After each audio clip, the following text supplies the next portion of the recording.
BFM Business, 9h, 10h, Nicolas Dose et les experts. Dernier quart d'heure avec Augustin Landier, Jean-Michel Steg et Jean-Marc Vittori. Il y a eu des déclarations hier venant d'Allemagne, encore une fois. Il y a le député européen Elmar Brok, qui est proche de Angela Merkel et qui déclare en 81, François Mitterrand a eu 1 an et demi pour changer de cap. François Hollande n'a guère que jusqu'à son entrée en fonction, dit-il. Puis il y a le ministre allemand de l'Environnement, il est CDU, on ne sait pas quel poids il pèse dans l'échiquier politique, enfin il est quand même candidat en Rhénanie du Nord-Westphalie.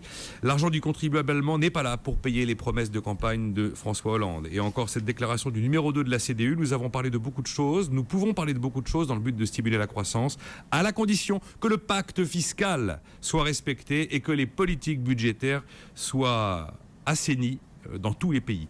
Vous vouliez réagir, Augustin Landier, là-dessus? Ce que je voulais ajouter, c'est que la négociation, elle porte sur la taille du transfert que l'Allemagne devra faire. Si vous voulez, il y a un problème de compétitivité relative des pays au sein de la zone euro. Donc, l'expérience de pensée qui peut illuminer ça, c'est imaginer, c'est une expérience de pensée, que l'Allemagne sorte de la zone euro.